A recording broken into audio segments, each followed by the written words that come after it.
Hello and welcome back to Sherwood Park Toyota. Today we're looking at a Jeep Wrangler Sport in the color gray. Let's take a look.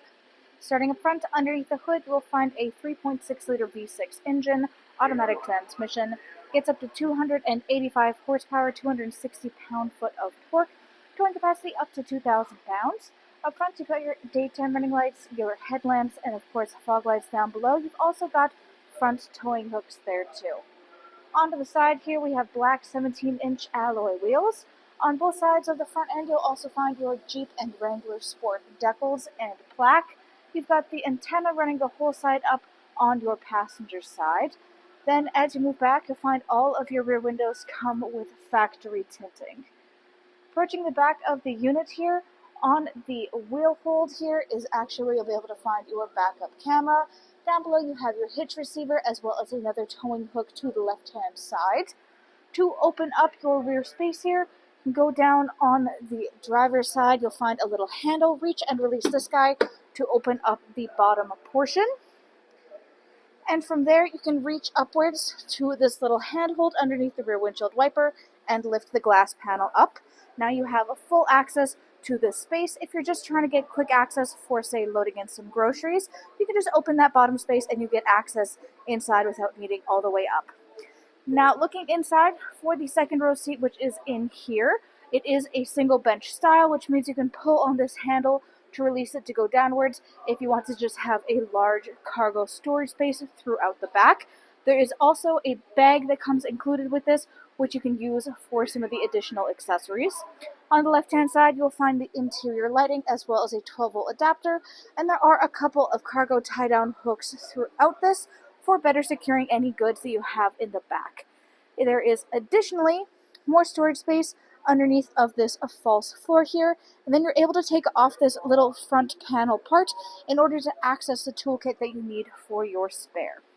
To close it up, just reach up to the panel and pull it back downwards into its starting position, and then you can back out to the door, close that, make sure you close it all of the way, and you're good to go. Next, let's go take a look at the inside. So inside this unit, your interior upholstery is the black cloth with the black stitching. As we said, there is access to your second row seats. You can reach up on either side of the front seats. You'll have this little handle on the top outside corners. Reach and release this guy. Keep it held upright, and then you're able to push the seat the rest of the way forward. Release it to keep it stuck better into position.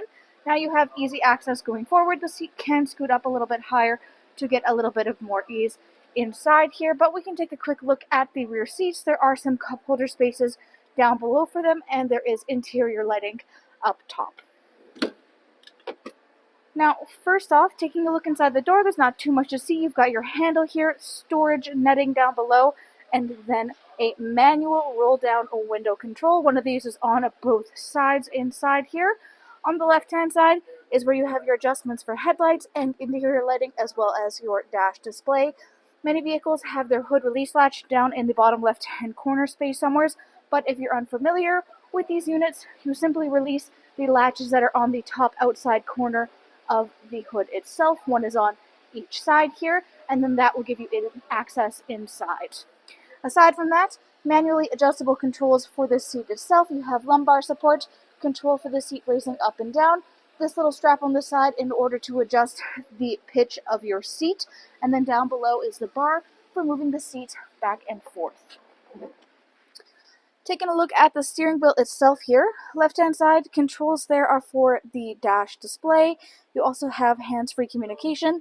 Back of the steering wheel, you have some additional controls on either side for both the volume and your radio controls. Right-hand side is for cruise control. On top of your dash, you have a couple of little storage compartments with dividers between them. Then in the middle here is your infotainment display screen. This you are currently looking at is inside of the more screens. You have access to your rear camera. You don't have to shift the vehicle into reverse to see this. You also have access to your outside temperature as well as your clock display if you would like to see it larger. On top of this guy, you have all of your settings. So language, display, voice, clock units, safety assistance, lights, engine off options, compass settings, your audio, phone, Bluetooth, SXM, and personal data. Up top is the compass, so this is just for use to keep track of where you are, and it even has a large display so you know exactly which direction you're looking at if you don't want to stare at the compass trying to figure out where exactly the arrow is pointing. Left of this is your radio settings, so you have AM, FM, and satellite radio. Then you also have Bluetooth connectivity. This is for your phone, so you connect it through Bluetooth on this screen or inside your settings. And lastly is the hands-free communication, so you would press this once you have your phone paired in order to activate it. You can also use the controls on the steering wheel for that too. Volume controls in the bottom left-hand corner, then you have your tune scroll on the bottom right. Underneath to the left is your push start ignition, and then you have your climate control center, you have your fan speed, temperature, and your mode.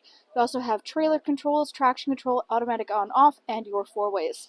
At the bottom you have your 12-volt adapter, and then additional media adapters to the right underneath the little flap. Storage compartments here and then down below.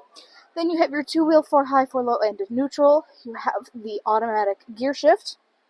Behind is your parking brake, cup holders, and console. Console has two layers, so the upper layer is just a smaller tray space, and then down inside is all of your deep storage. You have an additional charger inside, and you'll notice there's little cutouts on either side here, so that you can have your phone outside of the storage compartment without pinching the cord.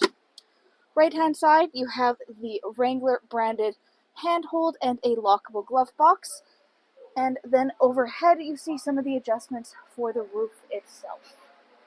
Thanks again, folks, for joining us on this full video tour for this Jeep Wrangler Sport in the color gray. It is located here at Sherwood Park Toyota at 31 Automall Road in Sherwood Park, Alberta. You can also reach us at 780-306-7703. And remember, life is full of choices. Let us be yours.